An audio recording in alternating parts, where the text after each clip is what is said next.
WWE just had their Saturday night's main event. There's another word for it, obviously. They were out there in the Bell Center in Montreal, Quebec, Canada. My hometown, my place, my home, where I rest my head at. And I look forward to talking about the 4-match card. We had Jacob Fatu going against Cody Rhodes. It was a blood feud, if you will.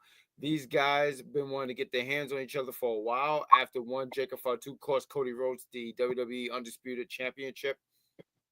We had the Women's Tag Team Championships on the line. We had Rhiyo defending their Women's Championships against Liv Morgan and Roxanne Perez of the Judgment Day. I want to sit here and say this match was a treat right here. AJ Styles against Shinsuke Nakamura. If you guys remember, 10 years ago, they had that match at Wrestle Kingdom. And not that long after AJ Styles was brought into the WWE brand and debuted at the Royal Rumble. And we also had a 4-way with Randy Orton, Trick Williams, Damian Priest, and Sami Zayn, with the winner getting a shot at Drew McIntyre at this year's Royal Rumble. This is a Big Pop Theory podcast. Hey, do us a favor here. Hit that like, hit that subscribe, hit that notification button. Tell us what you thought about Saturday Night Main Event. I am going to take down this lovely graphic. As you can see here, AJ Styles and Nakamura. I've been running my mouth for a whole minute and some change here. I am one of your hosts. There's 2 E's in there. The Great Grand Slam Pooba, and I'm joined with the Usius Haitian one, Jean Baptiste.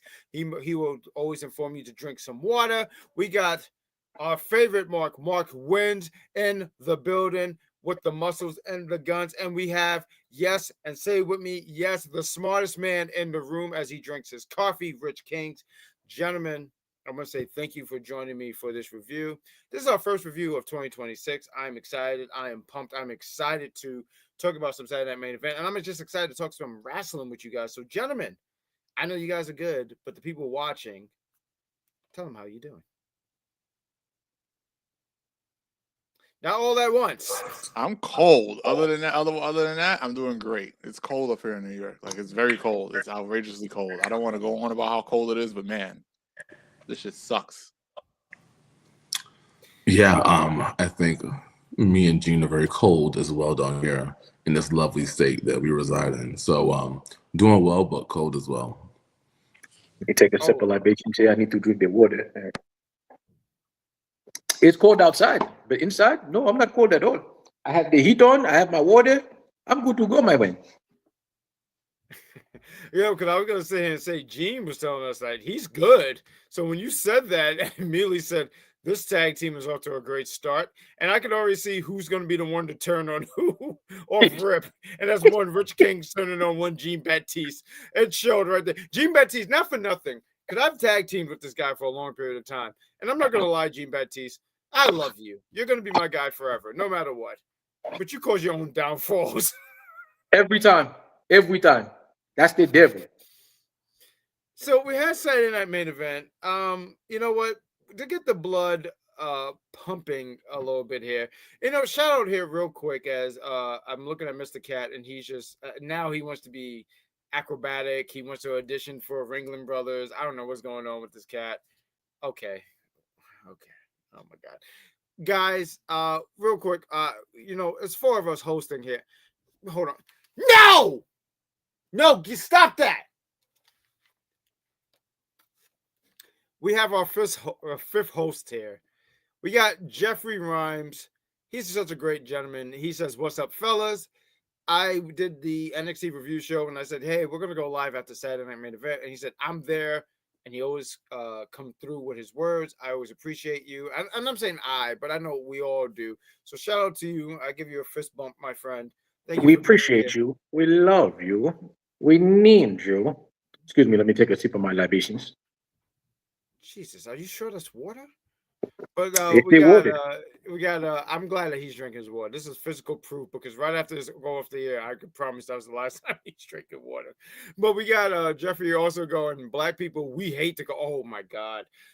This morning out here in New York, when I went outside, That Cody hit my face, and I literally thought I tore my clavicle because it was so aggressive. So we do one Jeffrey, we do hate the cold. But real quick here, guys, we have 4 matches. Well, I stand corrected because Gene corrected me before we went live here, but we had really 3 matches in a fight. So let me ask you, gentlemen. I'm gonna start with you, Gene Baptiste, and I'll give you the floor here, Mark Wins, and then Rich King. What was your favorite match of the night? That Fatal 4 was actually pretty cool. Surprising ending because I did not expect Mr. Zayn to win that, but it was actually a favorite match of the night. I actually enjoyed it. I was rooting for Trick. Where's Booker T? Okay, all right. Well, we'll talk about that a little bit later because I have some thoughts about that. Mark Wins, what do you got here, sir? So, for me personally, like I think the match of the night for me might have been the women's tag match, but the brawl, emotionally touched me in a phenomenal way. We'll get into it. I loved it. 11 out of 10. But we'll get into it when we get into it. Oh my goodness, it's great. You know what's so funny about that? If I could piggyback a little bit about what Mark Wins says. Cody Rhodes was involved in this. So for Mark Wins to say this is actually like I wanted to ask you, you said you was, how did you word that, Mark Wins? I want to make sure I got that correctly. What did you say? I said I was emotionally touched by that. But I need to that ask you entire this. thing. Did you approve of the touch? Yes. Rich Kings, yes, okay, all right. I wanted to be sure. Rich Kings, Rich Kings, what was your favorite match of the night, sir? I'll say it's a fatal 4-way. But AJ and Nakamura came in a close second for me. Not for nothing. So I hear what you guys are saying because I thought the women's match was really, really good. Like I thought the women's match was really, really good, and I thought the fatal 4-way was really good. But I really, really liked AJ and Nakamura. Like I don't know. I felt like they gave him a lot. So as the show was going on, I was just like, oh man, it looked like the show's going to wrap up pretty quickly. I love that they gave these guys some time. I thought these guys went out there and told a really good story. That to me, to just be a little different, because I heard the women's match and the Fatal 4-way, which was really, really good as well. But to be different, I'm going to go with AJ and Nakamura. But real quick, before we talk about the card, I don't know how we even have this conversation here, right? I was going to save this for the audio podcast. We plan on doing an audio one tomorrow with one myself and one Shay Sawyer. This week was her birthday, and by the time she sees this and everything, I'm not sure she's watching it live, but we want to say happy birthday to one Shay Sawyer. We hope that your birthday week was fantastic, and we're going to be talking about that on the audio. So one happy birthday to the spectacular Shay Sawyer. Happy birthday! Happy birthday! So, happy birthday, yeah! that was a hell of a happy birthday. So 2K, they already announced that the theme is Attitude Era. So for me, I played WWE 13, and I'm not the first one to say this. A lot of people have been saying it, but I was like, wait a minute, they already did the Attitude Era thing. What are we doing here? But let me ask you guys this. I'm looking at this picture, right? And it's supposed to be the Monday Night Wars edition. Let me ask you guys something. Do you feel like someone is missing on the WCW side? Anybody? Yeah, where's Bret Hart? I love you. I know you're trying to get brownie points. And you know what? You don't get any of those points because I ate all the brownies. No, absolutely not, sir. Not Bret Hart. Come on, let's try again. Is anybody missing here? Oh, Scott Steiner? No. I think he might be trying to look. You can look at the icons thing. Yeah, I feel like Sting should definitely be, if you're doing a video game and you're doing this and whatnot. I was looking at this because, like, look, everyone knows how I feel about Bill Goldberg, but Bill Goldberg should be up there. Booker T, I'm cool with to a degree, but like, let's go. I don't know. I just feel like Sting should be up here. Does anybody any kind of I I don't mean, know. I disagree. It's up to Sting, and if he's not really a part of the company anymore, or he's not signed to a Legends deal, he could be still working with other companies. They probably Right. might just pass him by for the time being. Maybe put him in his future DLC if he actually agrees to it. But there's legal stuff behind that. They can't just throw him on there, just because, like, hey, you were part of the Monday Night War, get in there. Hey, no, that's fair. I'll sit here and say that's fair. I just feel like when you have something like that, I understand what they're trying to do. It just feels out of place to me personally. That's all. But I hear what you're saying. I think that's fair takes and stuff like that. And I do that Attitude Era. Jeffrey's saying the Attitude Era cover is fire. I do agree it's fire. My problem with it is that they're running it back after they did it 13 years ago. And I mean, I wasn't originating on saying this, but someone pointed out something real quick. I'm gonna give you the floor here, Mark Wins, but let me just get this point out real quick. But someone was pointing this out. Someone said this, and it wasn't me, it was someone online. They were like, hey, there's other eras. Why? And I don't think they've ever done not what's it called? Showcase, right? I don't think they've ever touched the Ruthless Aggression Era. Like, ever. I don't think they've ever touched it. Ever. Like, I feel like it's such a clutch to go to the Attitude Era. And look, I grew up in the Attitude Era. There was some good and bad, because let's be real, we all did not like when Mae Young shot out a hand. That was terrible. Let's not act like that was good, because it wasn't. Don't lie to me. But my point is, there's other eras, and even then, I said Ruthless Aggression Era, but I don't think they even touch the new what was it called? Not the gold. You could even say the Golden Age, but what was the other one? The New Age. I forget what it is. The New Generation. The New Generation. Yeah, they never touched that. So, but Mark Wentz, you wanted to say something, so my apologies. What do you have here, sir? All right, so I have some questions, right? So the Ruthless Aggression Era, that's what, like 2006 to 2000? Okay, 2002 to 2000, what, 6, 7? No, it's I would kind of think 2004 to 14, maybe. No. So it was like 02 to maybe 08, 09, maybe. So there's an I argument. figured like 04 because 04 was like the beginning of the PG era, which I guess we can. No. No, Ruthless Aggression definitely started at the end of like that whole when they finished that WCW shit. I remember that. It was definitely it was 02 because here's the thing, real quick, just a little sum up. And then didn't Cena start it? I wouldn't say he started it. So Vince came up with it, and he was the one who said ruthless aggression slapped. I don't know if he was the one who started. I'm not confident enough to say that, but like Vince said it, he did that, and it's always going to go back to that moment. Okay, so my thing with that is that might still be fresh because there's still like low key mad people like that still end up in the games and whatever. Like the Ruthless Aggression Era might still be fresh.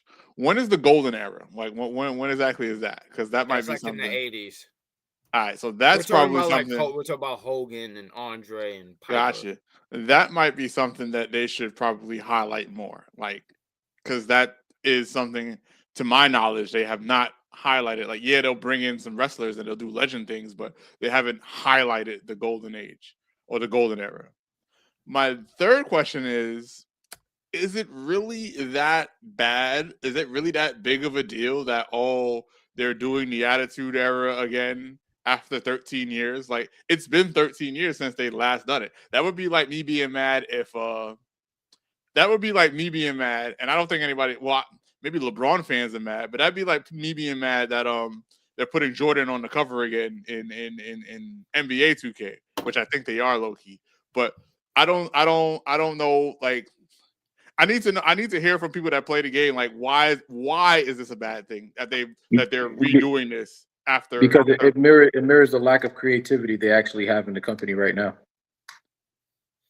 I can concur with what Gene is saying. It's almost like it mirrors, like, and I don't even think it's intentional. Like, I don't know, like, if WWE have inputs in when it comes to all this stuff. I don't know. I don't know all that stuff. But all I was sitting here and say is, like, it does. I agree with what Gene is saying here. I think that's a fair point, where it's just like there's so much that could be done here, and the Attitude Era. Look, lived it, and I know it's for.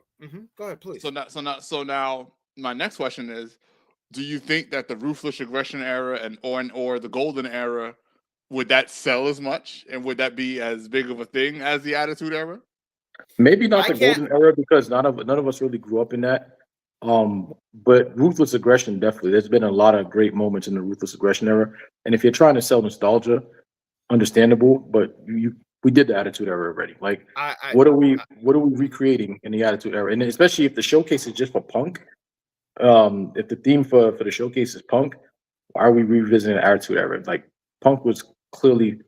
I don't even think he was Ruthless Aggression, was he? He kind of caught the so the tail end. I appreciate Jeffrey with this because he always brings the fact, and I didn't think it went any further. I didn't know if it was like 06 or 06, 07, 08, but he points out officially began in June of 02, which okay, and went to 08. I don't know, Rich Kings, you're pretty quiet here on a rare thing. Do you have any thoughts about any of this? Yeah, my points or my thoughts or some of this Mark wins here. This is a video game, right? And you want to market a video game, and the best way to market is an era that people are very fond of. It's like us complaining about Smash Bros. Characters returning over and over and over. Like, that's what it should be. These are the staples that, I mean, do you want to go back 13 years to play that one video game that's what, on PlayStation 3? Or do you want to play the new one on PlayStation 5 with new and improved gaming? So in the end of the day, I hear that this happened 13 years ago, but how many of us are going to put that disc back into our PS3 and watch that? I play that game all over again. I don't think that's going to happen. Also, there could be a different creative narrative or different match or different highlights in maybe the Attitude Era that we didn't get previously before. So it's not that they touch on every single thing on their game. So I'm thinking, what can we see differently with this? And that's to be continued. But I'm not up in arms that we're not addressing like the Ruthless Aggression. And quite frankly, the Golden Age is something I didn't like at all. Like, I remember playing some of those games. Like, when we played Legends of Wrestling, I wasn't happy. Like, like, I know the wrestlers, but I'm not. Like, it's like the wrestling back then compared to what it is right now is not the same. So do I want to see Jake the Snake again? Do I want to see Roddy Piper, et cetera, et cetera? That's not going to float my boat in a video game. That's not going to make me buy it. But the majority of, a lot of wrestling fans gravitate to that era. So how can we get people to buy this game? Go to the era they're most fixated about. Ruthless Aggression is okay, but I don't think that's an era that, I think that's when I'm starting to leave wrestling, because I felt like, what are we really doing here? All right. So understood. I think you gents have all brought out some really great points. My only point is, as a individual who have and it's not even like a like stand on my high horse and everything like that, because even in I forget which 2K it was, they did let's go over WrestleMania, and I'm like, I just did that. And I think that's what it is for me. I mean, I know it sounds like a selfish thing, and I admit that that's a selfish thing on my end, because I don't want to fight Andre the Giant again. It's almost like, okay, so like, if I can say, I was talking to someone about Marvel, and I said, hey, you know what I like about the Tom Holland Spider-Man? That I didn't see Uncle Ben get shot for the third fucking time. Because at some point you get kind of tired of seeing him get shot. And he go, blood is dripping down his neck, and there's mustard in the back of his ear. That's for you, Gene Baptiste. Because I know Gene always wants answers for all this stuff. Legends, and Jeffrey says Legend of WrestleMania was just for nostalgia, just like the Attitude. I do remember Legends, and it was so easy. Like, if you had like 3 specials, if you had your meter filled up, you can hit all 3 specials and the person lost. It was ridiculous. So I remember that very much. That sounds like some real fighting game shit. Oh, you got this thing right here? Cheese it out. That's it. And that was it. And you won the match immediately. Like, I remember that. I believe that came out around the same time as SVR 2009. Because I do remember that. And Shawn Michaels, I remember that game vaguely. But you was mentioning about certain highlights. I see the Dudley Boys are in this game. They was not in the game 13 years ago. I would hope the Hardy Boys are in this game, because honestly, the greatest tag team. I mean, I don't see Edge and Christian being in this game, but rivalry wise, Dudley Boys and Hardy Boys are they're like this, right? Like, I don't want to do a showcase and it's them against APA. I just wanted to throw that out there. Not that there's nothing wrong with APA. They kicked my ass in No Mercy all the time. They beat the shit out of me. Like, if I didn't have enough money, which I didn't, which is a shoot because, I'm poor. They beat the hell out of you in No Mercy. But let's talk about this Saturday night main event. I feel like the blood is flowing here. We are 20 minutes in here. And this is what makes this game horrible. I can tell you right now, this game is going to fall. This game is going to crumble. You know what? I'm glad you asked the heavy-hitting questions here, Jeffrey. Now, you know what? I'm glad you told me this because you know what? Why would I even purchase this game? This game does not belong in my house at all. So good job, Jeffrey. You know what, Mark? Write this down on the side. Will not get 2K26. No, what's this? 2026. Juventud Guerrero not in the game. The greatest cruiserweight of all time. Meanwhile, they have the greatest fraud to ever breathe. One Rey Mysterio. You know what? And I laugh at mediocrity. Can I dogpile on yes, yeah, absolutely, yes. All right. So the other day I'm walking, and I like Rey Mysterio's theme, right? Booyaka, booyaka, 619. But then something happened because I've been going to like a lot of parties with Caribbean music. I don't stay long because I'm old, but like I've been going to a lot of parties with Caribbean music, and I was like, wait a minute, here we go with more Rey Mysterio being a fraud. Like, why do you have booyaka, booyaka in your whatchamacallit? You're not Jamaican, so why do you have that in your theme song? I don't understand. Like, what's going on here? Thank you. See, look, I knew Rey Mysterio was a fraud since the 70s. Like, he's a terrible person, and like, you can't even trust this guy. But let's go into Saturday night main event here. Let's go into Saturday night main event here. What opened up? I'm gonna give you the floor here first, Mark Wins, because you was talking about how. I'm sorry, I have to highlight something real quick. Oh, okay, go ahead. Rey Mysterio was born on December 11th, 1974. Mm-hmm. So from birth. I was just right there above, just like, you're gonna be terrible. This is why I always invite Mark places, because I will say something and Mark is immediately like, he's with the program. Matter of fact, real quick, let's highlight. I think your laughter went through the crowd because he says he laughed highly at you when Mark wins. But I'm going to give you the floor first here, Mark wins, and I'm going to give you the floor next. Rich Canes and Eugene Baptiste. The show opened up with one Cody Rhodes going against one Jacob Fatu. I'm so sorry, Gene. I almost said Gene Baptiste. Can you imagine like Cody Rhodes? I'm not gonna lie, Gene Baptiste. If you was to have a match with Cody Rhodes, do you think you would win? No, I'm not. I'm being booked to oblivion. Like there's no winning. Win.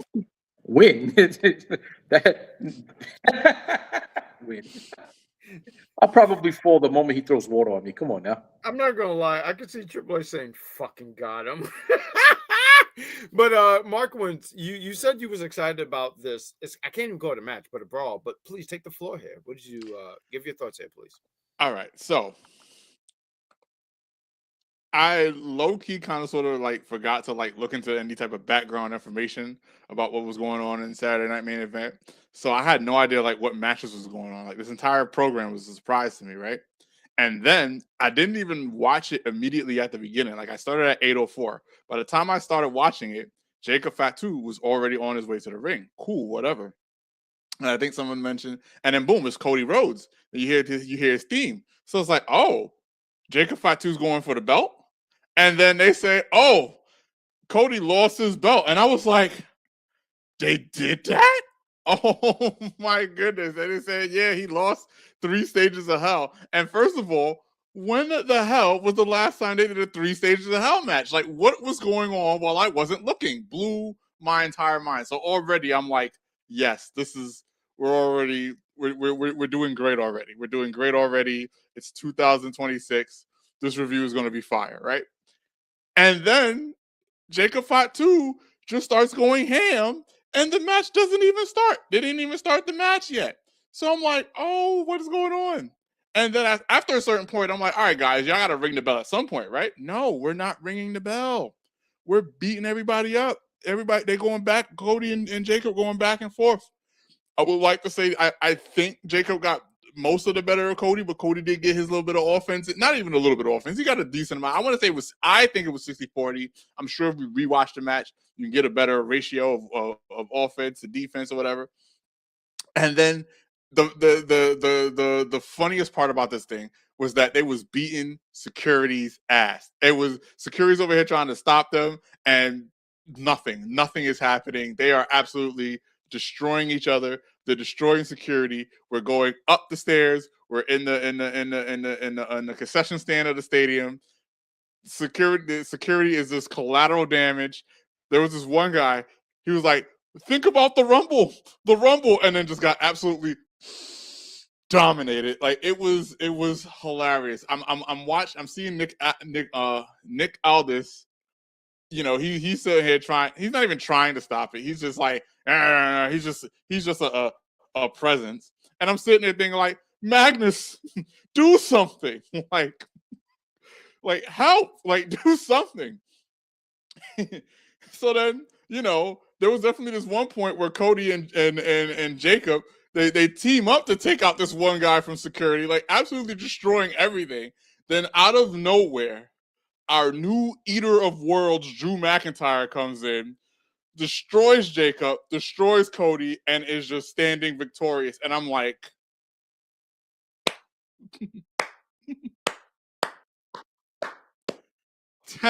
11 out of 10 segment. I loved it.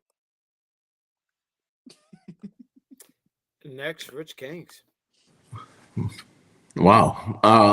So, you know, I just want to start off by saying, you know, I know you guys are saying it's Saturday night's main event, but this is Cody's Saturday's main event. You know, he's in every single Saturday night main event except for one. So this pay-per-view should be named Cody's Saturday night main event.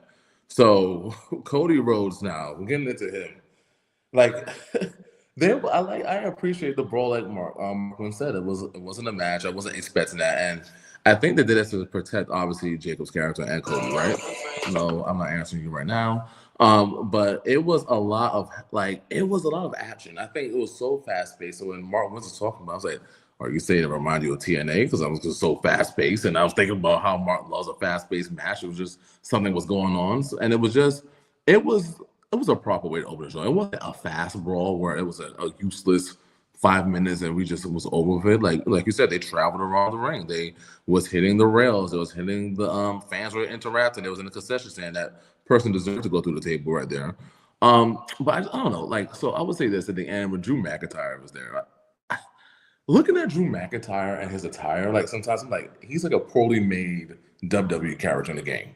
Like this jet black hair, this jet black beard, and it's wearing all black. I'm like, what the fuck is he doing? It's like, what's going on? Like, where's the presence? This is my champion? I need to see a little bit more. But I'm happy that Drew McIntyre did win, as you talked about earlier, has the belt. But he literally just pushed Jacob into the thing. Meanwhile, Cody's like, let me be bent over for a little longer. And then he gets a jackknife into the freaking the thing. It was good. Good way to end it. Like you said, Nick Aldis was useless. You know who he reminded me of?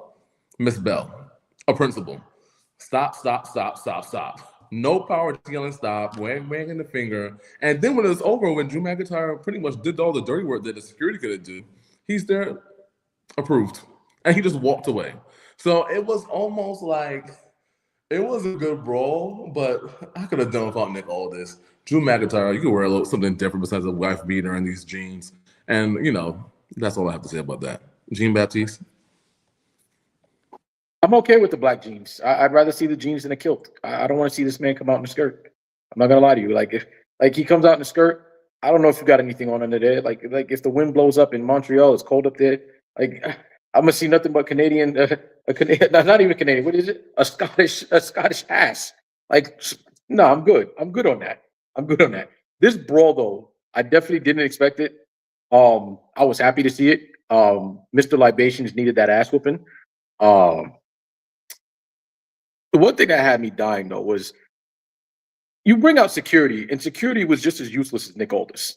Completely useless. Like, what are you there for? You're just there. You know what though? They did take more bumps than a certain Scar guy that I once knew. So I'll give him that.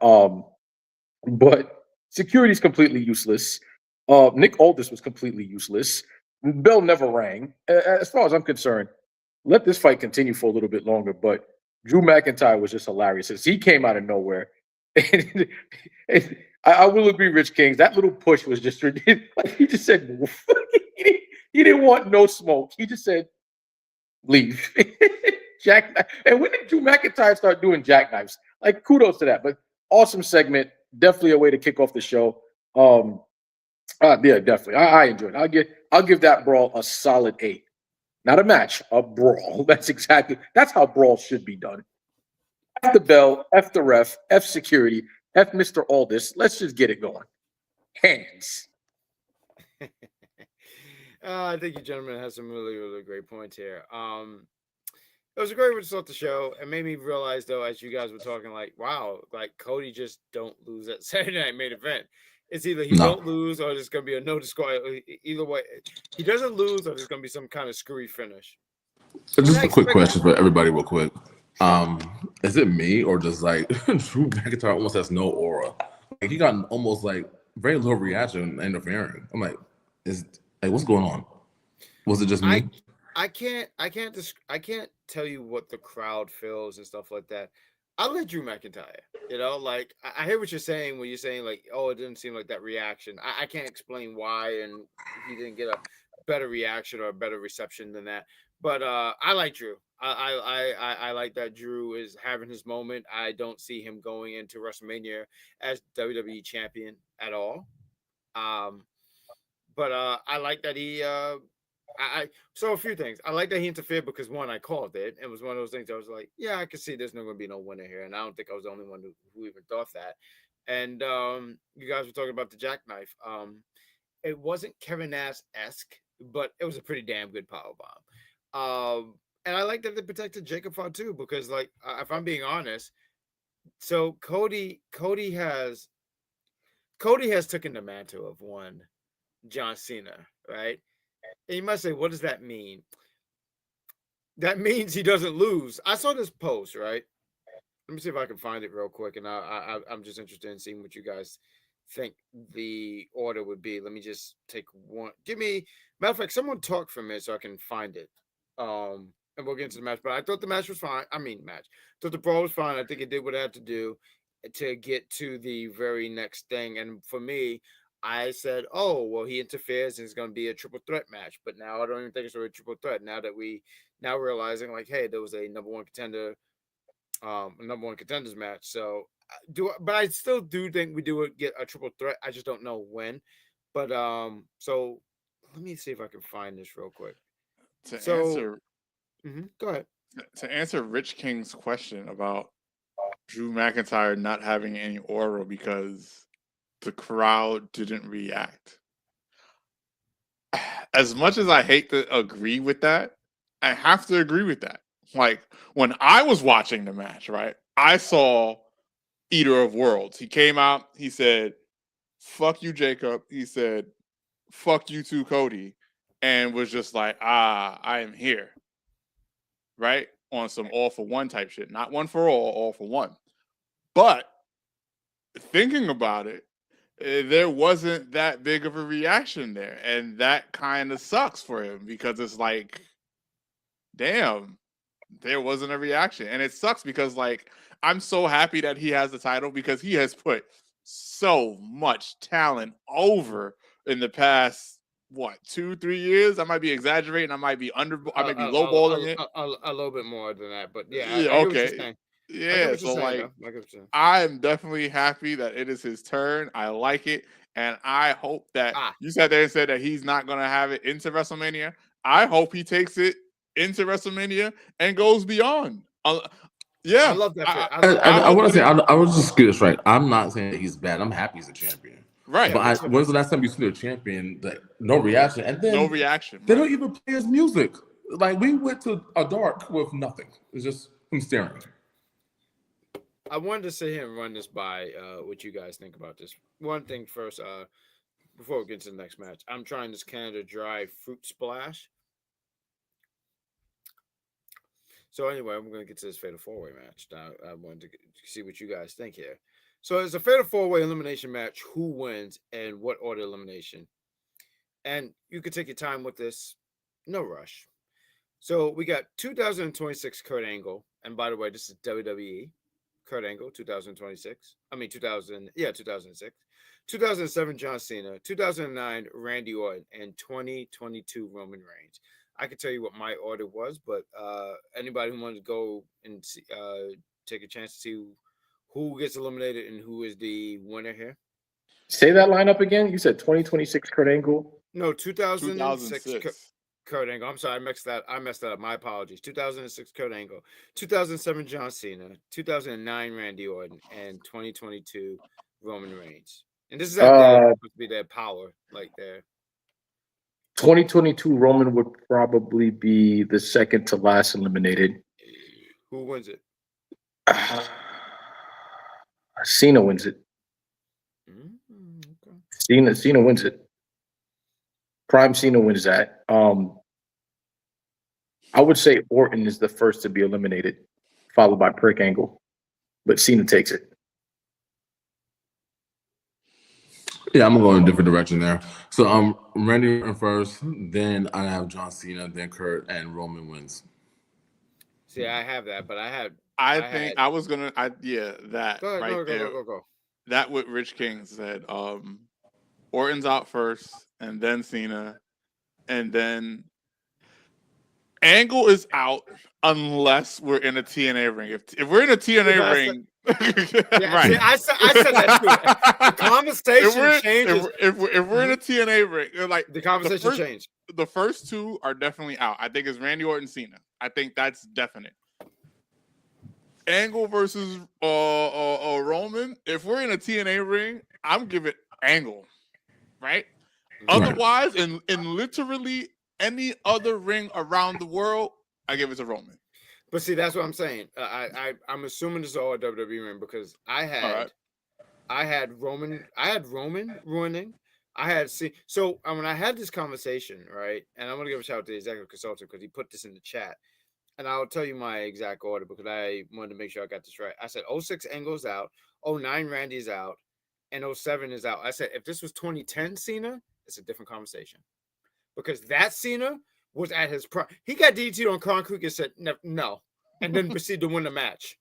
Yeah, I agree with you. It's the wrong Cena. That's the wrong year. The 07 Cena is not even. And if I can throw out one more thing out here, you know what 07 Cena did that 2010 Cena didn't do?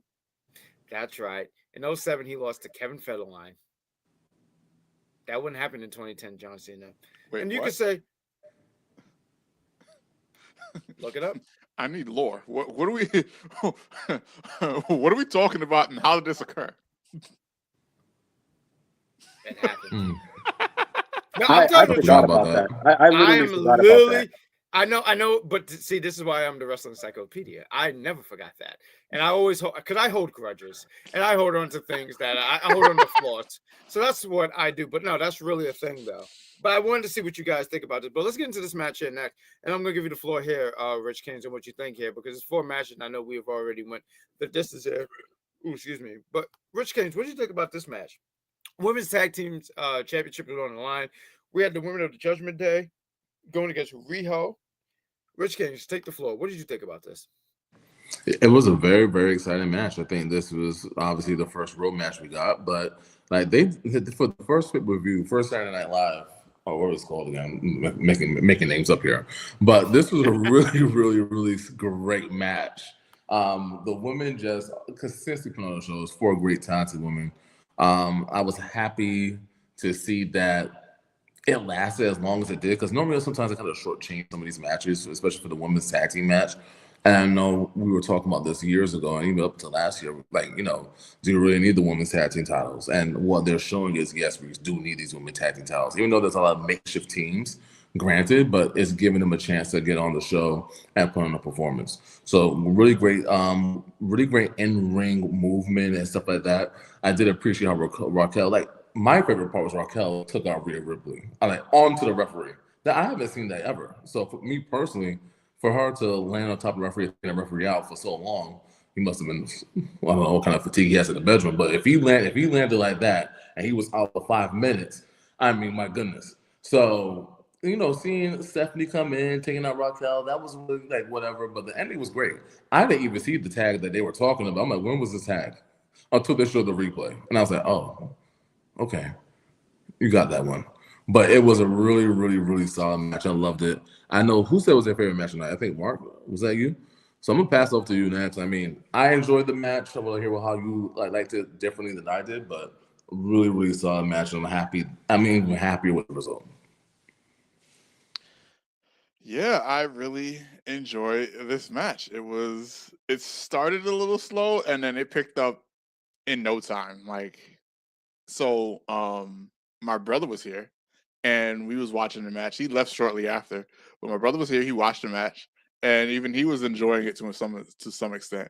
But I loved it. There was like these little things that was happening in the match, and I was just like, this is nice.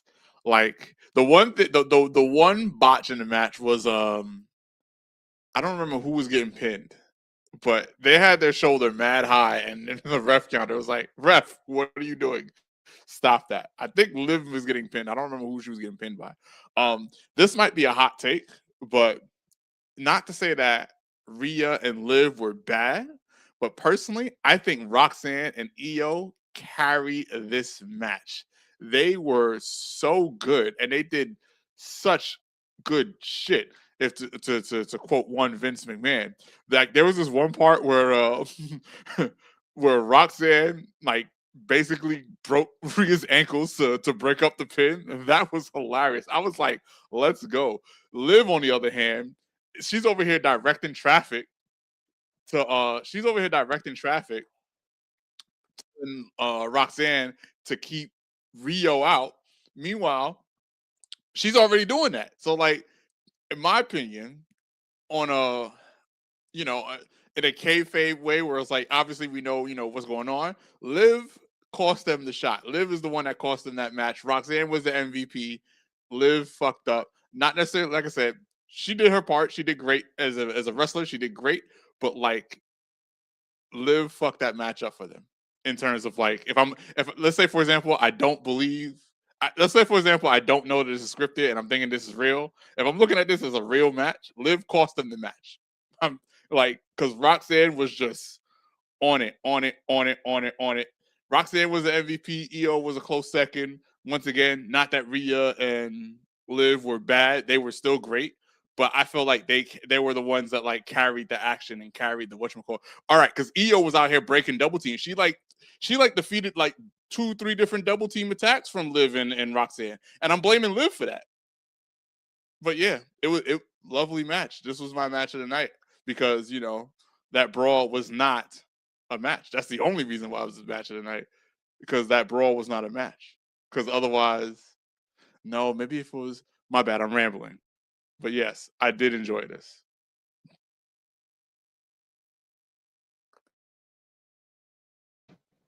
So this for a women's tag team match, like, and I'll piggyback this off Rich King's, because the tag team division has been a lot of strange bedfellows. Even Rhyo, right?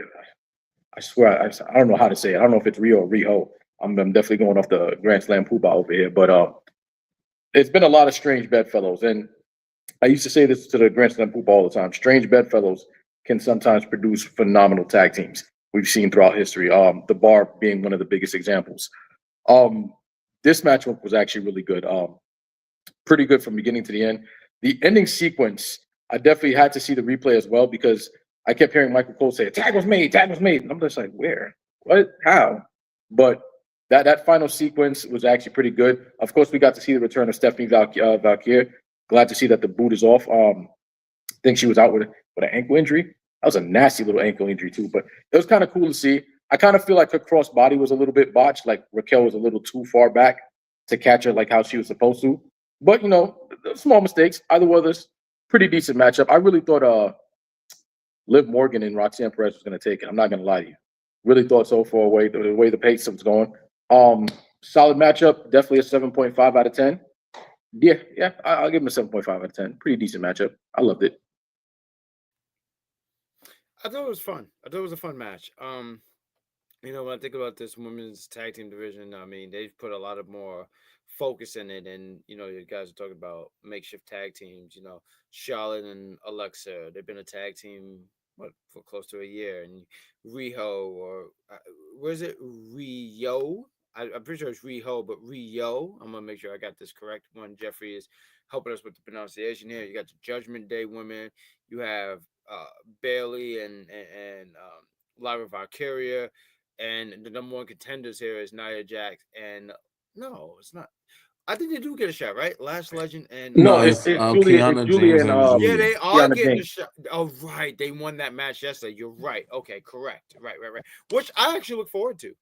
Julia and Io in the ring, sign me up. I think a singles match between them might be crazy, but if you tell me we can get this in a tag team match, let's go. Stephanie Vaquero, I mean, I hear you guys, but I need to remind you guys of something. Stephanie Vaquero, it was good to see her, but this is the same girl who lost to one of the greatest NXT Women's Champion of all time, JC Jane. So I wasn't really thrilled to see her like you guys. I mean, if you guys like mid-warm hamburgers, that's cool, but I don't like that. I'm not a preference to that. If you like American cheese, shout out to you. But no, give me pepper jack cheese. Give me some spice. I'm sorry. I'm sorry. You know what? I don't need to wear glasses to realize no. So there you go. I just wanted to throw that out there, and that is my JC Jane reference of. Wait, great. Let me ask you a question. No, I have no. Let me ask you: Wendy's, Burger King's, or McDonald's? Wendy's have the best burgers. And JC Jane is at Wendy's. She's Burger King because you want the pepper jack cheese. You know what? Let me tell you what just happened right there, into Rich that King. one. No, let me tell you what just happened here, Rich Kings. You thought you cooked, and I'm going to tell you right now, you caused the greatest grease fire of the century. I'm going to sit here and say top 5 if I'm being honest right here. You thought you said something. You said nothing, Rich Kings. Don't you? No.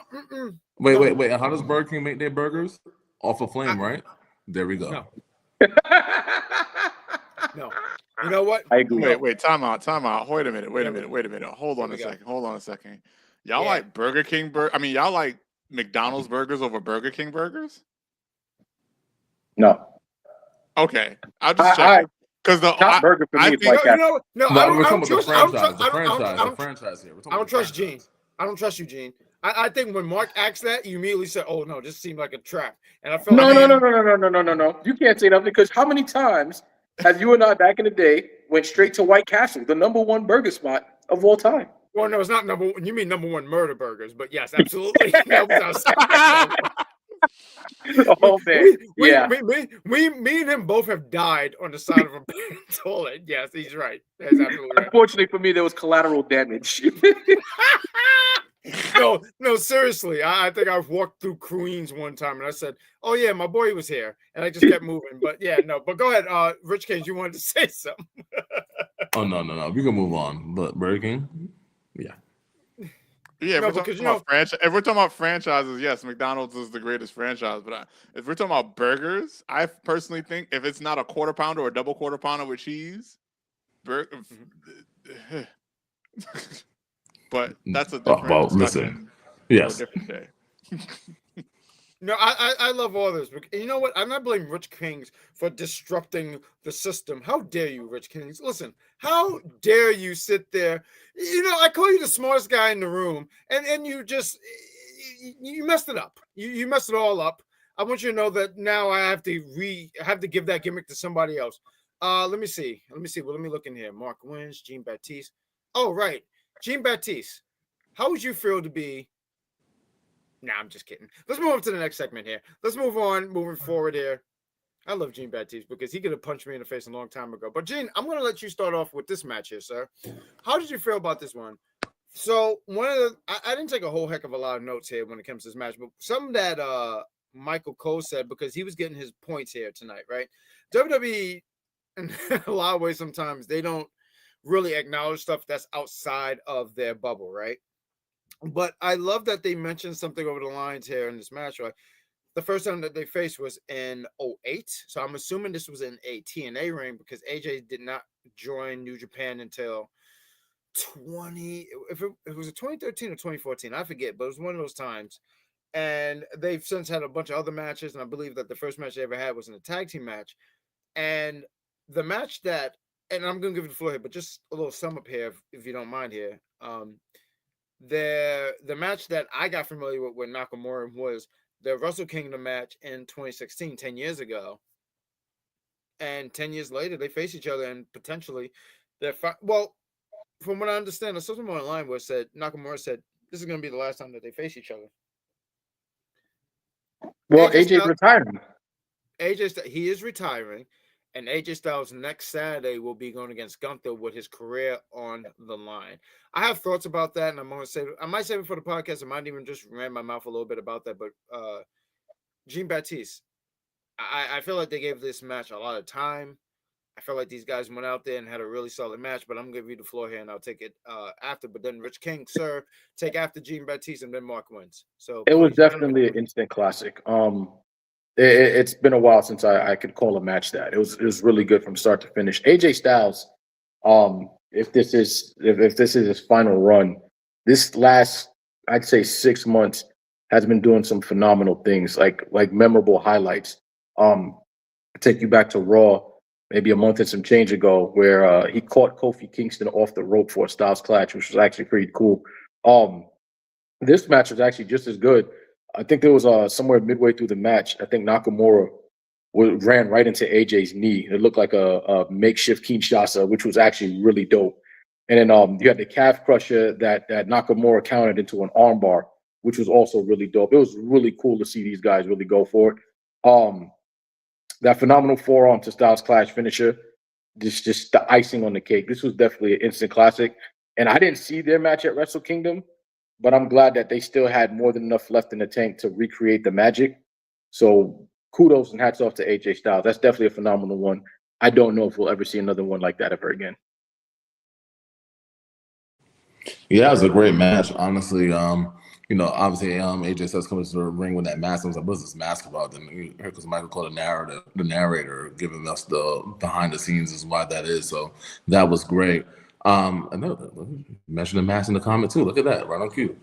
One thing I would say about the match is that the last time I saw them wrestle, like we seen the 3 matches. I was like, oh, this was not good. So when I saw this match on the card, I'm like, man, they didn't perform at WrestleMania. I don't think they're gonna be able to perform here. And I was completely wrong. It was you said turn back the clock. I think you said Jean Baptiste. It was like they just knew the assignment and they just aced the test. It's really, really good. A lot just fast-paced action. The crowd was into it. But for some reason in my head, I'm watching the match and I keep hearing, how's that theme go, Mark? Dun, dun, dun. And I'm thinking it's gonna come out here just to fuck with AJ a little bit. But he did it. He left the match alone. It was good. It's great to see AJ Styles win his last match before he faces Gunther because so long. So pass off to you, Mark.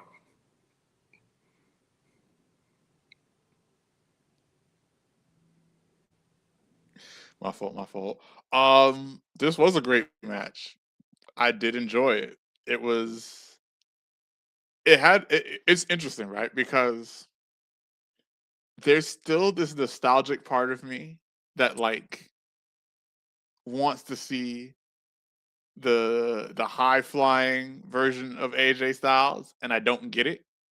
But it makes sense because even if I don't see the high flying style of AJ Styles, I still get that amazing technical wrestler that he is. And it's really interesting because when I think about it, right, he's slowed down, but there's an argument to be made that his in-ring storytelling improved when he slowed down his matches. And you really see it here because like this match really did at the end of the day, it just boiled down into two rivals just slugging it out. Two old men they're not old, but they're wrestling old. Just two old wrestling men slugging it out for the last time, trying to get one over on the other. It was solid. Once again, right? I haven't been watching wrestling in a minute. I think the last time I watched wrestling was the last time I was here on the Big Pop Theory podcast. So like I saw this and I was just surprised by everything. I didn't know that Gunther was attempting to retire AJ Styles. I didn't know that this was going to be the last match between AJ and Nakamura. I'm like, damn, this is a lot of whatchamacallit. And then it was interesting because when I saw that, I was like, oh, so we're not getting the Akuma theme. Like we're not getting that heel Nakamura that we had that one time that was cool for like 2 seconds and then nothing ever came from it ever again. But and that's a shame, right? Because I just think in general, where we got some great stuff out of AJ Styles, the WWE just didn't do enough with Shinsuke Nakamura, unfortunately. Like, and I wish they did more with him. Like, I don't know what could they have done with I don't know. I'm not 100% sure, right? Because like it was when he came in, it was at a time where WWE was flourishing, did have the talent, did have things to do and all that. So what could they have done? I don't know. Somebody could do it. Somebody could tell it better than I could. But I just wish that they did more with him. But overall, match was incredible. This would have been my match of the night if not for the brawl and if not for the women's match. Like, and it's really interesting. Like, I enjoyed this match. Like, to be fair, I enjoyed this entire card. Like, this was a great Saturday night main event for me. I know I'm spoiling things and I'm rambling, but this is a great Saturday night main event for me. Like, this is just excellent all across the board. But yes, I did enjoy this match. To piggyback on something that the great Grand Slam Pooba said, he said something about how WWE was mentioning New Japan and how they usually don't. I feel like lately, as long as you're not in AEW, they have been explicitly or implicitly mentioning other whatchamacallits. Like, I feel like I don't know if they mentioned Ring of Honor by name, but I feel like they've referenced certain things from Ring of Honor. But like AEW is the only thing where it's like that's a no-go. We don't talk about them. Everything else has been like we got TNA down the block. Like I said, I feel like they've mentioned some Ring of Honor things, whether maybe like I said, not explicitly, but they've like implied things. AEW is the only one where we're like we don't talk about them. Because they're still No, they mentioned AEW. Probably a year and a half ago when Sting retired, they definitely mentioned AEW. Like they mentioned his last match at AEW. They never mentioned the company, but they did mention because you're right. Gene Baptiste is totally correct about that. They mentioned the retirement, but they never said the letters. Like, so one time that they ever mentioned it on TV was Sami said, "Oh, you can ask me anything.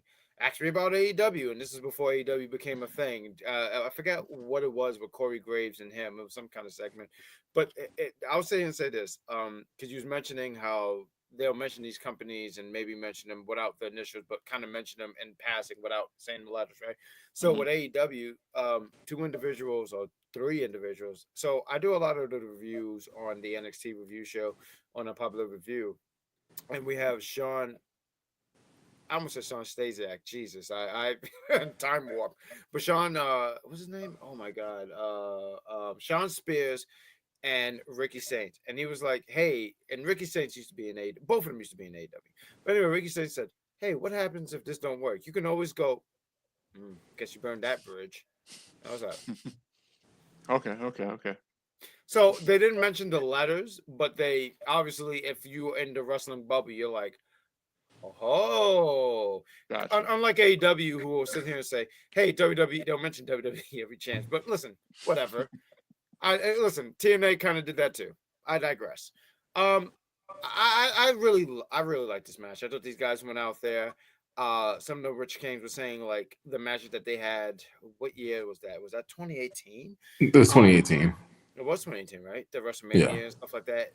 It didn't hit the heights of what their match at Wrestle Kingdom. And I wouldn't even say this match hit that, but I thought that without comparing, I enjoyed it. I thought it was great. I thought and I love something that Jeffrey mentioned. Excuse me here. Jeffrey mentioned great storytelling in this match. And there is, because there was a spot in this match where AJ's kind of hesitant. And Nakamura's like, yo, you got to get that kill instant or you're going to get retired by Gunther. You're going to have to start killing people. You're going to have to start. And then you see as the match goes on, AJ starts not really caring about Nakamura. Not that he don't care about their friendship, but even when he had some with the calf crusher, he's like, come on, knock, tap out. Knock, tap out. I don't know. I'm trying to make a reference. It's terrible. But he wanted him to he eventually started getting his groove. And I did like the kill instinct where he hit the phenomenal form. Usually when he hit the phenomenal form, he pins you. But he said, nah, just to be sure, Styles clash. Now, if this was 2010, John Cena would have kicked out at 1. But nonetheless, this was Nakamura. So he didn't kick out. And well, if this is Gunther next week, he's going to kick out. Because what Gunther do is retire people. Can we? And that's what's going to happen. So I'm a keyword person. So Mark, he's like attempting. No, he's going to. Like, what do you mean attempting? He's going to do it. You know what? We got some time before we get to the main event. Let's talk about that. I wanted to set that for prediction for next week's Royal Rumble on Friday. But so I will sit here and say this. I dislike that we're having Gunther and AJ and the careers on the line because I think AJ is going to beat Gunther next week. And I just don't think Gunther should be beat. After he made John Cena he tapped him out. John Cena tapped out. Now all of a sudden Gunther goes, not to say he goes on this losing streak, but because I don't think AJ Styles is retiring next week. I feel like this. His contract ends in, I think, beginning of February. Literally, it's kind of, if you really think about it, him losing at the Royal Rumble, he's leaving in the same place he debuted, I think, 10 years ago. Yeah, I get all that, and I was talking, and I've had that conversation, and I totally hear what you're saying. I don't think so. I don't know what the contract looked like. I don't know that for sure. I'm not even going to pretend that I know that. All I'm sitting there saying is I don't think that's going to happen. And I also sit here and think that there's so many matches on the table for AJ Styles to do that has not happened yet. And you might say, what is the line? There's a lineup of matches you can. Here's a few things. Now, I don't know what AJ Styles' body is like. He could possibly retire. Totally. I don't see it. We didn't get that match with him and CM Punk yet. That one-on-one match. And I think that's a match that should happen. And here's another thing. TNA, I seen Jeffrey, he put some in the comments and he was sitting there saying it's weird to hear WWE on TNA and they mention each other and blah, blah, blah. You're telling me that we can't get an AJ Styles match on TNA? I think there's so much stuff potential. And I'm not even going to say money. I think there's so much potential left on the table that's why I don't see that being a thing. Now, if you're telling me, but Gunther retired people, I hear you, and I think he should retire, but I just don't think I just don't see it being next Saturday for one AJ Styles. But I do think Gunther should retire people, retire them hoes. And so, you know what? I like this with Jeffrey too. Just real quick, and I'll give you the floor here. AJ should have one more Mania match at Mania. I concur. Sorry. So I was surprised to hear that Gunther was to hear that the Gunther versus AJ match is AJ's career on the line. And there's two ways there's two ways to think about this. There is perhaps his contract is getting up because it was always re-signed in February and he loses and then he can go back to Japan for a match or two and he can go to Europe for a match or two. Maybe his farewell tour is his own worldwide tour where, he can visit different places and, wrestle there one more time. Or he's like, fuck this Gunther guy. I'm just going to wrestle for a couple more months and you're not going to be the one to retire me because I'm AJ freaking Styles. I don't know which direction they're going where with we're this. going. Yeah, so I'm not quite ready to make a prediction yet.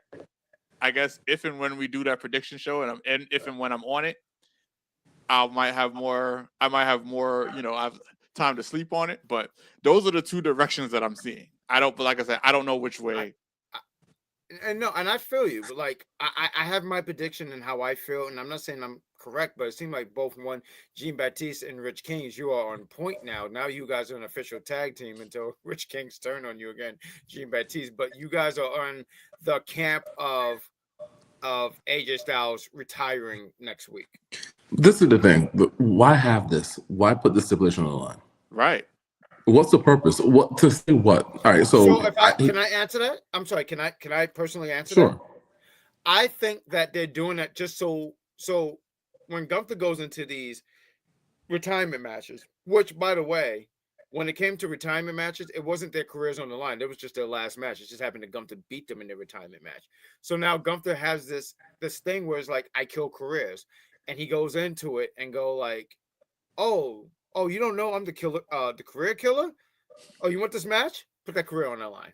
And it makes you go into this atmosphere of like, oh, AJ's going to lose because he retired the greatest fraud to ever breathe, Bill Goldberg and John Cena. And now you're like, oh, that's what he's going to go with. And I can see why it go. Look, we said, hold on real quick. I'm going to give you the floor. I agree that Gunther should retire everyone. Retire them hoes. I agree. Retire them. He should. If you're in Wendy's and you're like, this is my last day, I'm with it. But I just don't think in this particular situation. But go ahead, Mark, once you wanted to say something, I'll shut my mouth. Yes. Who is the greater fraud, Rey Mysterio or Bill Goldberg? I can't really compare. They're both from the same atmosphere. Like if you have a thermometer or whatever, they're like right here. Bill Goldberg. That's easy. Goldberg. I think.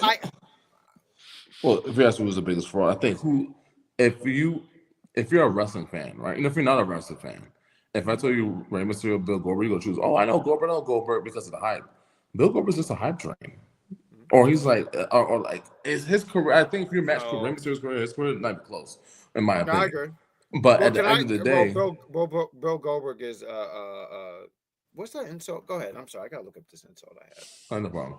But back to the thing with Gunther and AJ Styles, I do think that Gunther is going to retire him. I don't think that when you have this gimmick that the wrestling community is clamoring over, right? Like we love this gimmick as a community. I think back to something that was like similar to this was probably the Legend Killer, like Randy Orton's beating these legends, like he's the Legend Killer, and we didn't cut that off so early in the career. It doesn't make sense to stop if he's a retirer.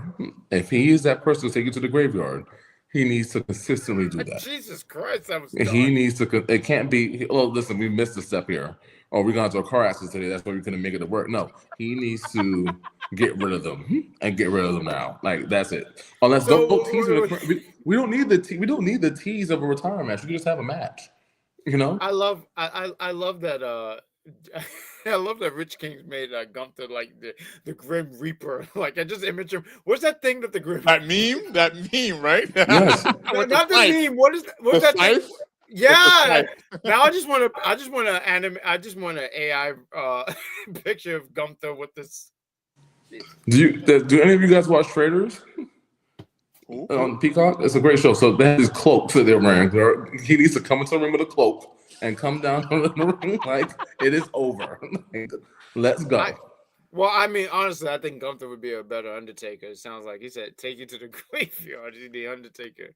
Yes. No, I was just gonna say, Bill Goldberg is a galloping sausage. That's what I wanted to get. I wanted to get that out so badly because I watched Thomas the Tank Engine. So, galloping sausage. That's what he is.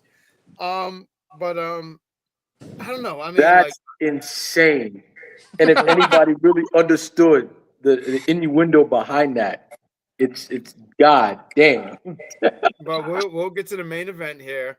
The plan is actually, because I mean we had this little like conversation. I hope you gentlemen can be for the Royal Rumble prediction show.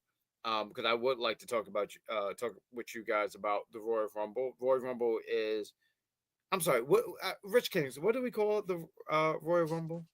The Rumba. I could have sworn her Michael Cole called it the Rumba too today. Like when it was going off, I could have sworn he said next week is the Rumba. Like, and maybe I wanted to hear him say that, but it is the Rumba.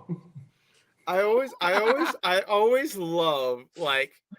So me and Rich Kings, and we'll never forget Undertaker being so Sorry to upset. cut you off. Sorry to cut you off. Go ahead, But go like, back to that dude that was like, think about the Rumble, the Rumble. My brain definitely wanted to hear. Think about the Rumba, the Rumba. Yes. Taker needs to trademark that. And it should be on the TV shirt, the Rumba. I'm sorry, I gotta give Rich Kings this because like we both laughed at it, but I felt like he was the one who pointed it out. And I remember we were kids. This was 02 because he got upset about The Rock. This was definitely 02 because Maven eliminated Undertaker, and The Rock said we had great things like what he said. You have great things like Maven eliminating the Undertaker, and Undertaker did not like that. It was an episode of SmackDown, and bro literally attacked The Rock. And Michael Cole said, "Why did you do?" No, Michael Cole, because he was the announcer. I forgot who was. I think it was a coach. It might have been coach. Remember Kelly? You remember Kelly? I forget what his name. I think they kind of phased him out by that time. No? Okay. You might be right. You might absolutely be right. It might have been the coach. Thank you. But like, but you do know who I'm talking about when I say Kelly, though, right? He said, "Yo, yeah, the white guy with the awful hair." Yeah. He should have been a referee. That's who should. Like with the bullshit toupee. Yes. The slick back. It was awful. Oh my god, I hate him. I hate this guy. Jeffrey says the name is Kevin Kelly. Kevin Kelly. No, awful hair, apparently. Leave it to Rich King. But Undertaker said, what? He said, why are you upset? Rock acted like he was in Rumble. Was he in the Rumble? No, he wasn't in the Rumble. I think me and Rich King were like, what is the Rumble? And ever since then, the Rumba. Rumba 2026. I think that needs to be the Jeffrey want to say the Rumba we dancing to? No. We throwing people over the fucking ropes. Let's talk about this main event here. And oh man, you guys are great. You know what? I'll open up with this one. You guys opened up, and I'm gonna thank you, gentlemen, for this. So we had a fatal 4-way, and the winner would be the #1 contender for Drew McIntyre's WWE Undisputed Championship. We had Randy Orton, hometown Sami Zayn, Trick Williams, and one Damian Priest. So let me just get this out the way here real quick. I do appreciate that one Trick Williams was not the one to take the pin. You know, I think a lot of people said he was going to be the one to take the pin, and I was like, you know, not that. So one of the things I don't like about wrestling fans is like they'll hear a word and they abuse it. So like something can happen and be like, he's buried. Okay. I wouldn't have thought he would have been buried. I just don't think that would have been the right move. But I do like that. And another thing that I like about this here, Trick Williams. And I've been talking to people about Trick Williams. I watched him in NXT, and I got to see his growth. And I think him spending that extra year in NXT, having a heel run. I mean, this is a guy who was the NXT champion and the TNA champion. He called it the Trick and A.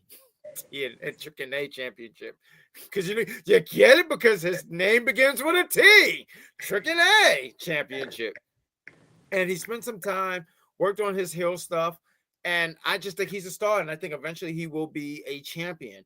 You know, sometimes people go like, man, they missed opportunity here. He should have won right here. No, he shouldn't have won. I like that he's rubbing shoulders with someone established like Randy Orton, Sami Zayn, someone like, and Damian Priest, even though Damian Priest has cooled down since he's moved from Raw to SmackDown, hasn't been the same. It really, really has not been the same. But he's in there with these guys and these top names, and he's hanging in there. And I go like, man, he's gonna be just fine. Sami Zayn winning is not a surprise. They were in his hometown, in our hometown of Canada, Montreal, Quebec, Canada. Shout out to my Canadian fellas. As I drink this Canadian water. Nothing but the best for me. Thank God. Matter of fact, I'm so Canadian, my ginger ale cannot be any ginger ale. What am I drinking here, Mark Wins? What does that say? Mark, look at that. Canadian dry. That's right. I don't even think I want to even talk anymore. Rich Kings know I'm Canadian. I mean, he know me the longest. I'm very Canadian, right, Rich King? Yeah, that's what you and Sami Zayn have in common. You guys are representing multiple countries. You know, Sami Zayn represented Canada today, and next week he's going to represent Saudi Arabia. Like, this guy's something else. But I'm not surprised about Sami Zayn getting the win here. But I thought it was a good match. You know, it's funny. I like how there's a spot here, and I think you guys are gonna, talk about other spots, and I'll piggyback on it. But Randy Orton, I love how Randy Orton, anytime you see an announcer, he's like, I know what I must do. And you're just picking up dudes and slamming them on there and just throwing them on there and stuff like that. My favorite one, I forget which one of it was the Bollywood brothers. And like he threw one so badly, Randy Orton did one of these. I'm pretty sure you have all seen this video, and he goes like this, like, right, see, he gets it, right. You know which one I'm talking about. He flipped that dude so bad. He said, ooh, over rotated, eh? Bro might be cooked. But he saw that head bounce. He just said, ooh. It's almost like, he looked like he stepped on something he shouldn't have stepped on. But Sami Zayn getting the win here, not surprised. I thought the match was good. I really, really like this for Trick. I like that he's just involved in something major. Randy Orton is going to go for that championship at some point. I just don't know when. I can't tell you when, but he will.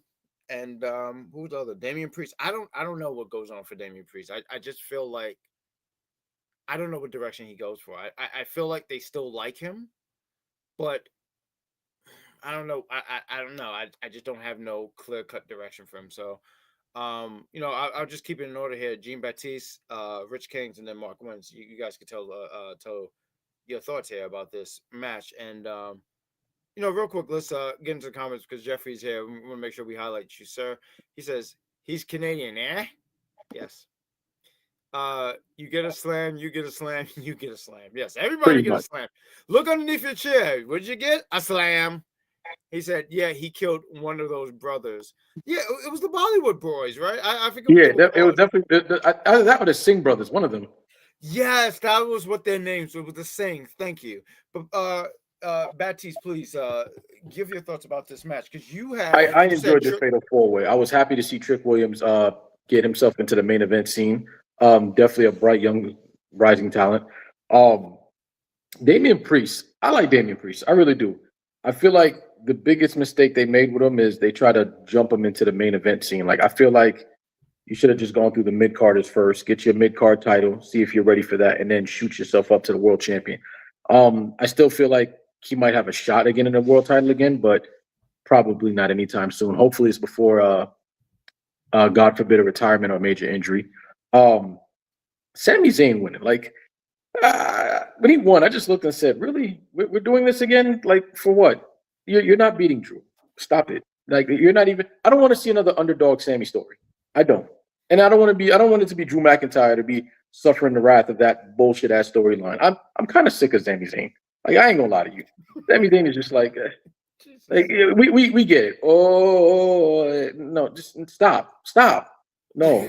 Did you stub your toe? Like what the hell was that? Yo, bro saw he stepped on a Lego. Wow! That's all I be hearing from the crowd when they start singing his music. It's like, like Sammy, you cool and all, but no, enough. I don't want to see you get an award title shot. Like, get out of here. There's better contenders. I am happy Trick Williams didn't eat the pin. I was shocked he didn't eat the pin because I actually thought he was going to. I'm not gonna lie to you. But overall, really good match. I enjoyed it. Only thing that was missing from this match was Booker T having the ad-libs from my man Trick Williams. And I'm going to sign a petition to put Booker T on SmackDown so that he can just – I just need to hear the ad-libs for Trick. No. He's with us on NXT. we own him on well, I don't want to say own him. No one owns him. Ooh. Listen, Booker T is hilarious. You gotta hear him when he sings Joe Henry's theme. I believe in Joe Hendry. Joe Hendry, Joe Hendry. Like, it is definitely awful, and I love all of that. Matter of fact, real quick, if I could say, Booker T is hilarious. There was a guy, I don't know if you guys watch LFG, right? I don't, but there's a guy. His name is Shallow Hill. He had a match and he lost. And here's Booker T when he lost. Oh, he's not ready. He's not ready. I think Evolve might need him. And Evolve, and just for context, Evolve is like what you start off with, and then NXT. It's almost like they send them back down. Jesus. So Booker T's saying he's not ready. He's not ready. I'm like, he won a fucking contract. What are you talking about? He's not ready. Like, Booker T is, what makes Booker T funny? He don't care. That's why I love about when people get older and they don't care. I love that about them. That's why when everyone gets mad about Bret Hart when they give him a microphone. I don't blame Bret. I blame you. You did that, not Bret. You came with a microphone and said, Bret, what's your opinions? And of course, in Bret's opinion, everybody's great except Goldberg. Like he does not refrain from making sure to put Goldberg in there. Like he was talking about, No, so it's I not think only Seth Rollins is a Goldberg. really good guy. Seth Rollins in there too. He does sprinkle in some other people, but Bill Goldberg is literally the seasoning he used. I remember one time he was talking about Punk. He said, "I think Punk is another me. He's a great talent. He's safe in the ring, unlike Bill Goldberg." And I'm like, where the fuck did that come from? Like what? Why? How long has it been? Like, get over it at this point. Like, stop. No. As someone who hold a grudge, no. I believe you should just keep holding it on. Like, I believe keep the feud going nonetheless. So yeah, I hear what you're saying, and I think that everyone should move on and be adults. But no. But Rich Kings, real quick, let's highlight this. Booker T is hilarious on NXT for real, and I agree. Jeffrey also said, way to shit on Shallow Hill. He really did. I mean, he literally pulled down his pants down. He'd be like, oh yeah, man. And then we have here, oh, I'm sorry, I thought I highlighted this. Him and Vic, Vic Joseph, he has two first names, so I hold a grudge. But Rich Kings, I'm sorry, I don't know if we gave you the floor here. Did we give you the floor here for this main event? Yeah, I think the match was pretty good. Like you said, it was one of my favorite matches of the night. I did not expect Trick to eat the pin. I just thought that based off him coming up and how he's been put out there, and if WWE on their YouTube and on their X pages just showing the entrance only, you're a little over at this point. So I don't think they will just make him lose that match where he has this aura that he has already, which is kind of it's amazing that he came from NXT and brought that aura with him. So great to see. When you think about the match's process of elimination, so this is like a test. We already saw Drew McIntyre versus Damian Priest, and we don't want to see that again because listen, he's another one, no aura. Damian Priest come out, what's happening? That music hits.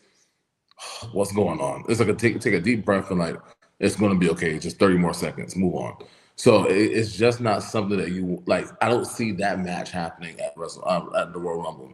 Okay, maybe Randy Orton could be potentially that opponent. So I would say if it was a Sami Zayn, then Randy Orton versus Drew McIntyre for the championship. I didn't see it was going to be tricked too early, but it makes sense for Sami Zayn. Right, we're in Saudi Arabia. We're going to Saudi Arabia next week. We're just in Montreal. Give it to the hometown hero, and then plus he has been hustling over the last year. He did have the Intercontinental Open Channel, U.S. Open Channel, whichever belt that was.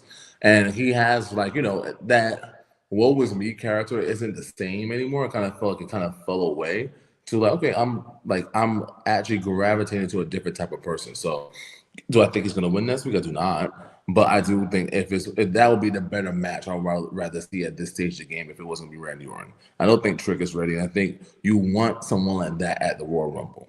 I mean, as a Royal Rumble participant. So I think it's going to be a good solid match with Sami Zayn. He's not going to be in a Royal Rumble. He's not going to win. So even better. It's a double win for us.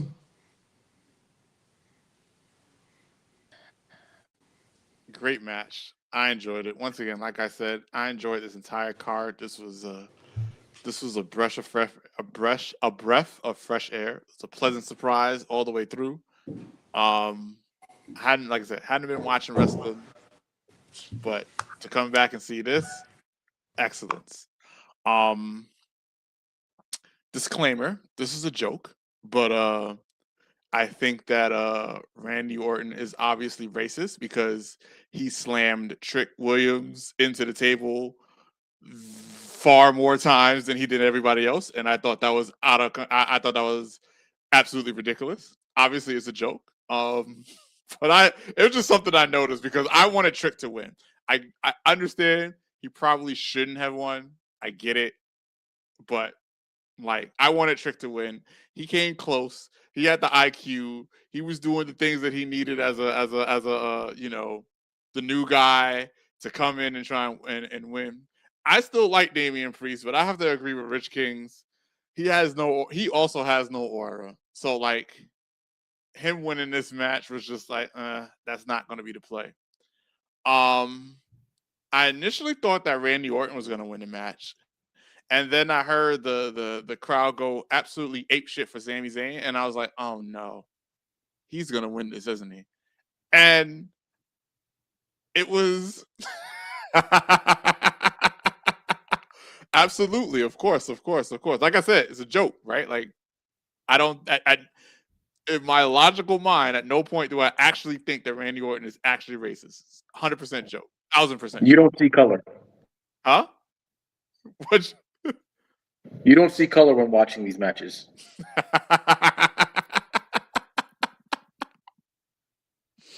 In any event, yes, I like Damian Priest, but he has no aura. He also came out with no response, no energy, no nothing. Like I said, I would have loved to see Trick win. It makes sense on multiple levels why Trick didn't win, even though the crowd loved his theme. Once he was actually wrestling, he was clearly the heel because they just kept booing him all over the place. Understandable. And then Sami wins. And I was a little disappointed because I knew that was going to happen. But at this point, I'm like, whatever. Feed him to Drew McIntyre. Yeah, feed him to Drew because I really do hope that I hope he wins WrestleMania. Like he wins his WrestleMania match personally. I don't know what the trajectory is in terms of who Drew would go against for his title, but I do hope that he takes the title into WrestleMania, and I hope that he wins. Whether he does or not, that might be on Drew. He needs to gain a little bit of aura because that's another thing that happened. Can I just sit here and say, because you guys are saying that about aura, I just think where he was at, he didn't have that. I mean, no aura would be like when you go somewhere and you don't get no kind of reaction, right? When they were out there, and you could say, well, they were in his backyard, his hometown, he got a reaction.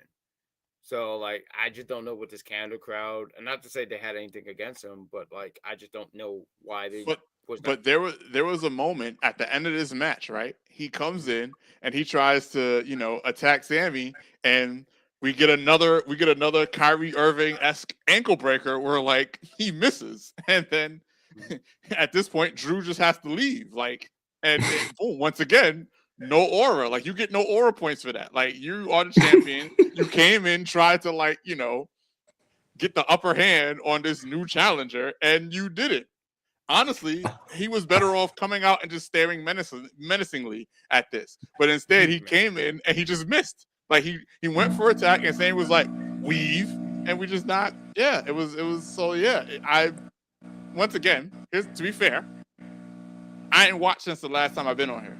So, but this first impression of Drew after him winning his championship and me loving it, I like I said, I enjoyed what he did in the brawl, but I do feel like objectively he has no aura tonight. And I think tonight was. I agree. I'm the one that's keep pointing out, so I think tonight was just a bad showing for him in general. Maybe it was a crowd, but come on, that ending was kind of clumsy. Like he missed.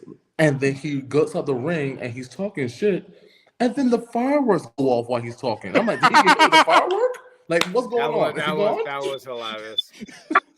I didn't that only happens to someone that we're like, listen, cut the mic is over.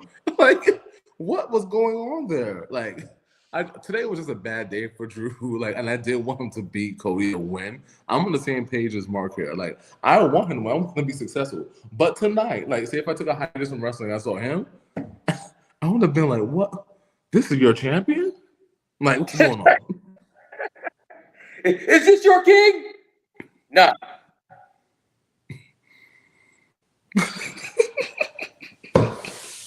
Poor Drew McIntyre today. He just first they'll play his music when he causes havoc, and then the fireworks with no music. All right, great. What is your opinion of this Fatal 4-Way? It was good. I mean, I thought it was really, really good. I mean, I agree with you guys when you talk about the match and how good it was. And like I said earlier, I do appreciate that Trick wasn't the one to eat the pin. You know, I think a lot of people had their concerns about him eating the pin, but I thought the match was good. I thoroughly enjoyed the match, and I think that would be. So we don't include the brawl, the very first brawl, right, of the match. I would sit here and say I liked AJ Nakamura. I did like this.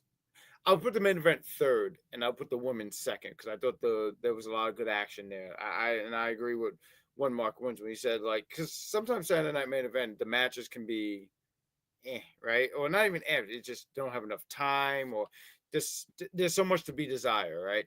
And I just felt like they gave these guys a lot of chances, a lot of time, and I can sit here and say, like, I'm not gonna sit here and say, oh man, 5 stars at the Tokyo Dome, and this is going to be pay-per-view or event of 2026. But I thoroughly enjoyed it. I did enjoy it. And I was looking forward to talking about it with my guys. And with that said, we're going to end the stream. We went an hour and 30 minutes. I want to thank you, gentlemen. Jean Baptiste, Mark Wins, and Rich Kings for joining me. It's always a pleasure on doing this show. And I know we're going to do some more content in the year of 2026. So with that said, and now we are in midnight here in New York. That means it will be snowing in 3 hours, and there's something I want to do before it snows. So with that Sonic says, with that said, Jean Baptiste, where can people find you if you want to be found on this thing called the internet? Yeah, I can find me on Twitch. I've literally been streaming a lot as of lately. Stream will always be titled 1 year later. Somebody had asked me about that earlier. It's been a year and some change, all the ups and downs that I went through the past year. But I just been hopping on and gaming with everybody that comes in. You made an appearance there also earlier, Poobah, and it was actually pretty funny. Because for whatever reason, you're the only person who manages to know when I'm eating. Like, it's hilarious. Like, of all things you notice, it's just, what are you eating? Like, great. But I think I'm gonna hop on stream tonight, do a late night stream. I don't know which one I'm gonna be doing. I'm probably gonna just rage over Ninja Gaiden. But yeah, you'll find me on Twitch, DesertStorm459. Catch me there anytime. And you could also catch me on the Big Pop Theory podcast. Always doing these reviews and after shows and predictions with my guys here because I love being here. You know, real quick, I was at my shoot job today, and I saw my phone go off, and it just said, 1 year later. I was like, oh, cool, because for whatever reason, my alert never would go off, so it finally went off, and I was like, cool, let me check this out. And I'm not going to lie to one Jean Baptiste. I just thought you purchased a horse, because all I heard was nothing but chewing. So I said, wow, he's really going up in life. Like, I just assumed that you just stopped having a car, you just bought a horse, because I just heard chewing, and I just assumed that you was playing the game off a horse. And I was very happy for you. I said, man, he has made it in life where he has bought a horse. And I love that for you, because I said, gas is expensive, so I could see you I could just see you on a horse. So I just assumed that you bought a horse. Mark Wins, where can people find you on this thing called the internet? You can find me on YouTube at Legend Number M. I have been playing a lot of Overwatch. I did take a little bit of a break. I've been dealing with other things, nothing crazy, just life. But yeah, you can find me there. I have been playing Overwatch. I do need to finish playing some Donkey Kong Country and getting those shorts up. But yeah, I've been focusing on Overwatch. Overwatch has been fun. I need to low-key cover Talon takeover that has been going on in Overwatch. Maybe I will, maybe I won't. I don't know. But that if you want to find me, number M on YouTube. Love that. Rich Kings. Before I give you the floor here, Rich Kings, let me tell you something. Anytime you come here on the Big Pop Theory podcast, which is your home, by the way, and you disrespect JC Jane ever again, I'm going to let you know there will be consequences here. And you know what the consequences are? Yeah, that's right. Jean Baptiste will be getting kicked in the dick by a horse if you keep acting up like that. So I need you to Why I gotta be kicked in the dick? Poor you. I'm so sorry. You know, so when you asked right. where can we find you at, right? Yes. Jean Baptiste was talking. I had a flashback. I'm like, no. He mentioned this game that I never heard of once again. Like Wars versus Galaxy Part 3. I'm like, what the fuck is that? I'm like, where can we find Jean Baptiste at your local GameStop? Like, what the fuck? Oh my goodness. All right. Oh my God, no. That's funny because Ninja Gaiden is an old ass series, but it is kind of niche. That's really interesting. Like, this is why he should be a manager of a game store. Like, he has a much better job, guys. He has a way better job. But like, if I need a game, hey, what should I play today? Ninja Turtles 12. Like, what the fuck? Like, there's a 12? But you can find me here on the Great Pop Theory podcast, and you can find Jean Baptiste on Switch playing the game in the world. I love it. What was the game that you was playing today, Jean Baptiste? What was the game? I was actually on Apex Legends 1 year later. Fuck that game. I had no business playing that. Rich Kings, I think it's time that we started streaming. How about me and you, Marvel Rivals? And that game looked chaotic. Me and you struggling in that game.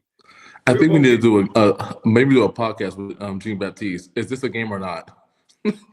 Like, see if he gets the game show.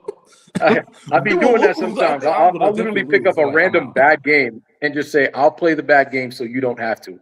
And I'll literally just give it an immediate score right then and there on the spot. Like your score will start at 10. And for everything I find wrong with it, it just lowers. I think only one game so far has made it to 0. And it's just like, all right, get out. Don't buy his garbage. That is an idea that I've had, and I just haven't been able to execute it for reasons. But yes, I really like that idea where we just review a game. It starts at 10, and then we just do right on the spot. Right on the spot. That. I like that idea. I think you guys should collab on it. I mean, I feel like you guys, especially when Mark wins and Jean Baptiste, you guys would be cut out for it because I think both me and Rich Kings will automatically give games a 0 if it's something we have not.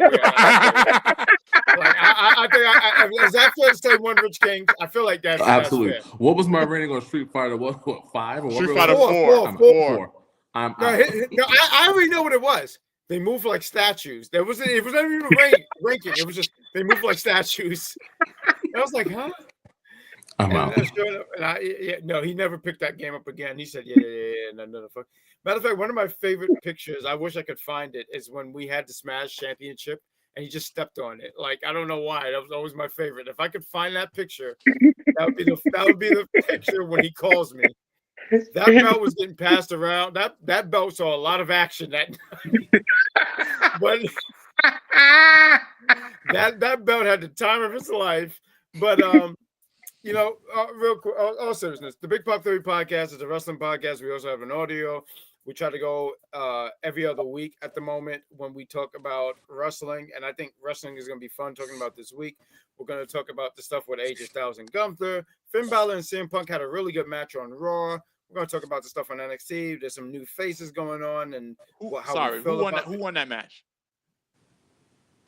Don't you start. It was a great match, and it was a great match. It really was. It really was a good match. There was two things I did not like about this. All right, it was bad enough that Finn Balor lost, but you had CM Punk literally little bro him like he was just whispering in his ear. Hold on, who did that? Mark? I'm sorry. I'm sorry. Who lost the match? No, we're not. I do it right. Hey, how the hell did you do it? Well, no. You missed Mark doing like this. I will not allow you to say he was dominated because he was No, not. but He was waiting for it. I'll say and say this. I'll say and say this real quick. Because I think even though we make the joke about Finn getting dominated, I think we can all acknowledge how great of a wrestler Finn Balor is. Absolutely. And I feel like this was a match that I hate to say it as a reminder, but I feel like it was a reminder for those who forgot how good he is. Because I do think, look, for me in wrestling, win and losses matter.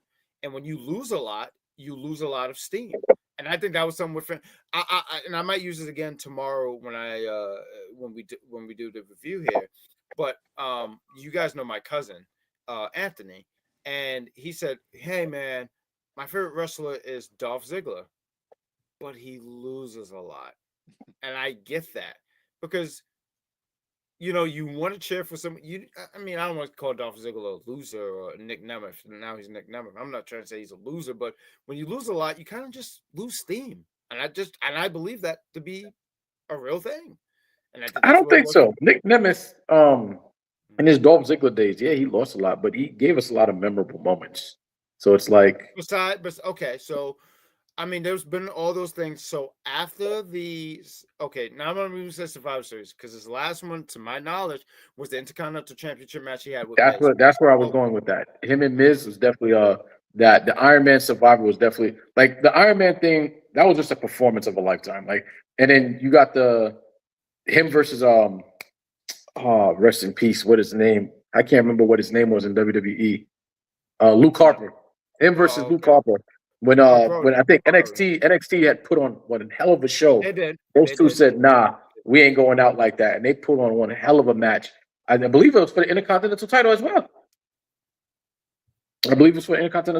So like yeah, Nick Nemeth did lose a lot, but he gave us a lot of classic moments. So like sometimes the win-loss record won't. It could matter, but if you're providing like memorable moments that could stand the test of time, that age well, you'll be all right.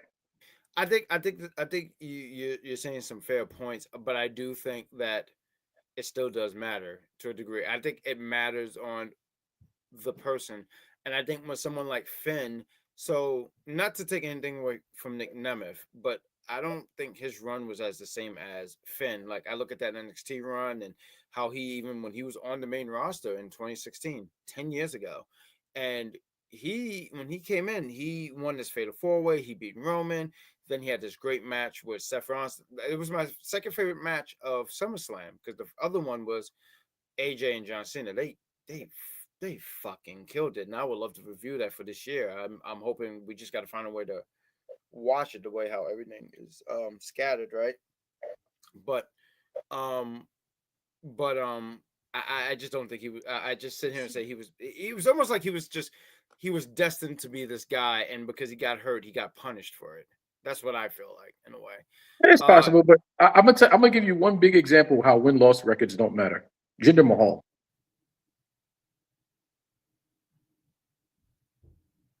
Yeah, there's no comeback to that. Jinder Mahal was one of the biggest losers. Like his L streak was crazy. Then all of a sudden, world title. Yeah, but do you know why he got the title? I think because they were see what happens. Oh, they definitely found out what happened. It didn't work. It was one of those things. I feel like this podcast went all over the place, but they put the title on him because of his physique and his look. Look, he got in some really, really good shape. They did it. And look, you said that, but like you said it like it was a success. He has a world title under his belt. Okay, so does Jack Swagger. And win-loss records don't matter. See what happens. All I'm saying is that title got to see a lot of action that night. All we're doing is saying that. Anyway, that is right about Jinder. So Jeffrey, I think, is on point with you when he says right about Jinder Mahal for sure. Yeah, they put the title on him, but like, look, I hear you. Look, Gene got a point. I can't even sit here and say I have anything for it. All I'm sure going to sit here and say is they did it, but like, shout out to Jinder Mahal. I'm not even going to be a hater. But anyway, that's the show. No, because we went long. But we want to thank you This is the Big Pop Theory Podcast. Please hit that like, subscribe for notification. We go live. You get this wacky bunch of us talking about this thing called professional wrestling. Real quick, let's hit this real quick. What is the last thing? See, right here. Yeah. But I mean at the same time, he was I mean, according to Gene, who owns a Ginger Mahal shirt and underwears, he was the greatest thing since sliced bread. And this is why I want. That's hilarious. And this is exactly why. What did I say? What did I want? I wanted someone to get kicked in the dick. What was it? I forgot what it was. I forget what animal. A horse. Yeah. I just see Mark. Gene, any follow up before we end the show? Mule kick. Why do I got to get kicked in the dick though? Have a good night, everybody.